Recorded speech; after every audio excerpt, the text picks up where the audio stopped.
We fell in love as apes. We all did. Yeah. And then we were like, oh, the human's pretty cool too. Yeah.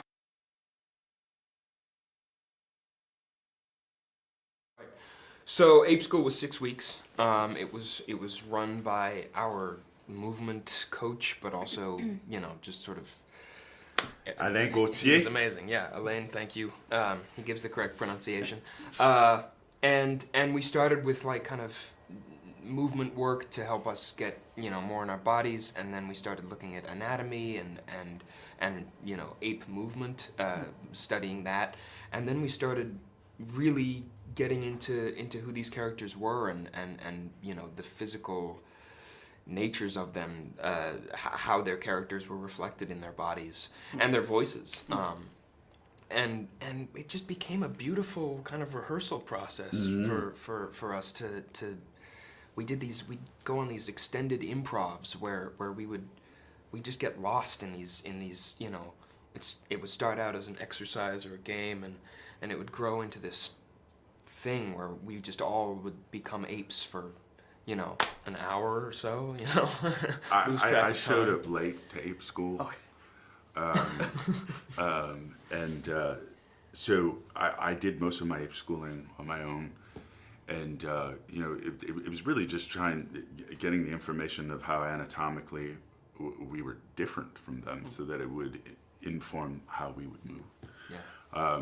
But then once they started putting us together and we were reacting and acting as our characters, the hierarchy, the social constructs of these relationships and who we were in this universe all started to manifest in different ways. So Owen and I would take off for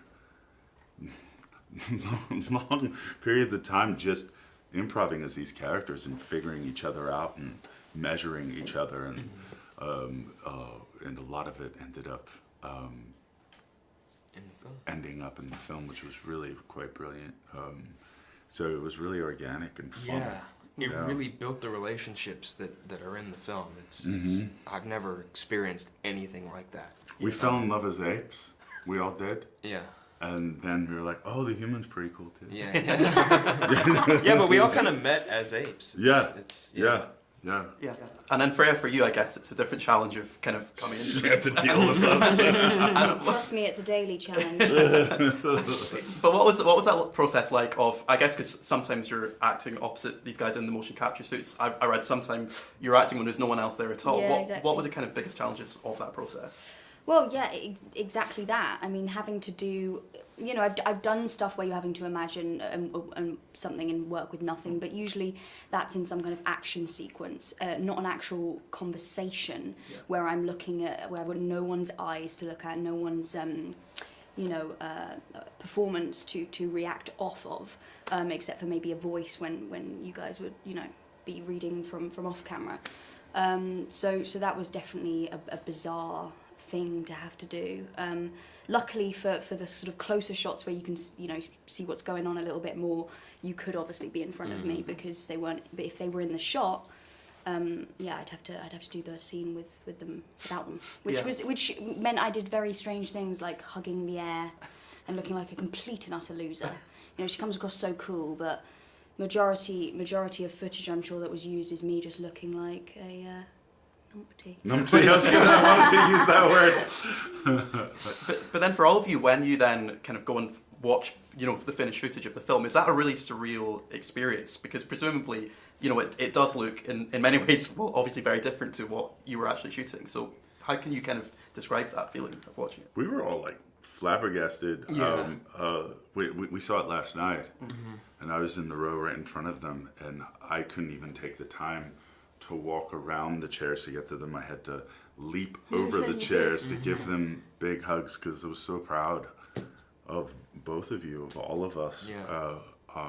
It came out even better, I think, than we could have ever imagined. So it was quite emotional. Yeah. It was quite It was emotional. just, it feels so Satisfying. contained when you're on set and you're filming, and then getting to see those kind of those big wide shots where they're setting up the world, and it's so stunning. And that's the kind of stuff that you don't get to see when you're shooting. So and obviously the fact that all the actors have been turned into apes, which is amazing, but strangely not as strange. Yeah. I thought it would be because of how much I can see them all in there. Yeah. And to that point, like, for me, because I think, you know, Wes had been showing me concept art and digital, you know, images and stuff, like, while we were going, and so I had these locations that weren't real in my head, you know, and so I've sort of been living with those, and so to see them on screen suddenly, it was like, some of it I forget wasn't actually there. Like Eagle Clan, you know, that was real, but like the towers in that you see on the poster there, like that's CGI. But in my head, that's a real place. Yeah. So for me, it wasn't as jarring as I was expecting it to be. Yeah, it was weird.